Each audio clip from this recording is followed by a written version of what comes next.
Hello friends, welcome to Pompi's kitchen. Friends, আজ আমি তোমাদের সাথে বেগুন দিয়ে ইলিশ মাছের ঝোলের রেসিপি বানিয়েছি। খুবই দুর্দান্ত স্বাদের এই মাছের ঝোলের রেসিপি এই গরমে একটি পারফেক্ট মাছের ঝোলের রেসিপি। ফ্রেন্ডস, তোমাদের যদি এই রেসিপিটি ভালো লেগে থাকে তাহলে তোমরা আমার চ্যানেলটিতে গিয়ে প্লিজ লাইক করো, কমেন্ট করো আর শেয়ার করে সাবস্ক্রাইব করে সবসময় তোমরা আমার পাশেই থাকবে। ফ্রেন্ডস, খুবই দুর্দান্ত স্বাদের এই ইলিশ মাছের বেগুন দিয়ে বানিয়েছি ঝোলের রেসিপিটি। তাহলে চলো এবার চটজলদি বানিয়ে ফেলি। ফ্রেন্ডস, প্রথমে আমি মাছগুলো ভালো করে ধুয়ে নুন আর হলুদ মেখে রেখেছিলাম, আর বেগুনগুলো আমি ডুমো ডুমো করে কেটে নিয়েছি।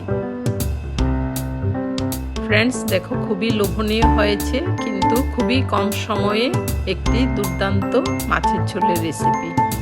ফ্রেন্ডস, প্রথমে কড়াই বসিয়ে আমি সরষের তেল দিয়েছি। তেলটা আমি ভালো করে গরম করে নিচ্ছি।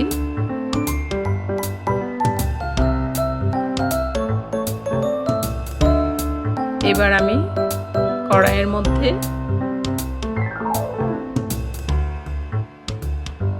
সামান্য কালো জিরে দিয়েছি, দিয়ে আমি বেগুনগুলো দিয়ে দিয়েছি, দিয়ে নুন আর হলুদ দিয়েছি, দিয়ে আমি বেগুনগুলো ভালো করে ভেজে নেব। কাঁচা লঙ্কা দিয়েছি কেটে, দিয়ে আমি বেগুনগুলো ভালো করে ভেজে নিচ্ছি।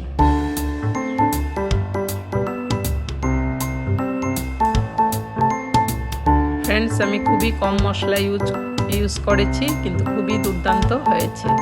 এবার আমি 1 টেবিল স্পুন জিরে গুঁড়ো দিয়েছি, দিয়ে আমি মশলাটা বেগুনের সাথে ভালো করে ভেজে নিচ্ছি।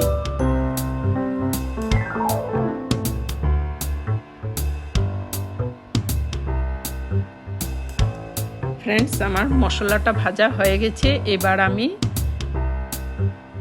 2 কাপের মতো জল দিয়ে দিয়েছি। এবার আমি এক এক করে মাছগুলো ঝোলের মধ্যে দিয়ে দেব।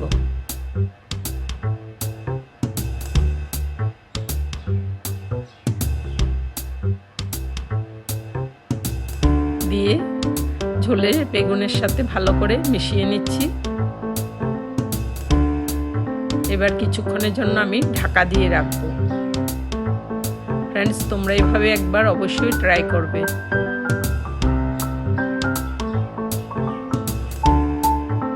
এবার আমি ঢাকাটা তুলে দিয়েছি, দিয়ে আরো কতক্ষণ আমি ঝোলটা সিদ্ধ করে নিচ্ছি।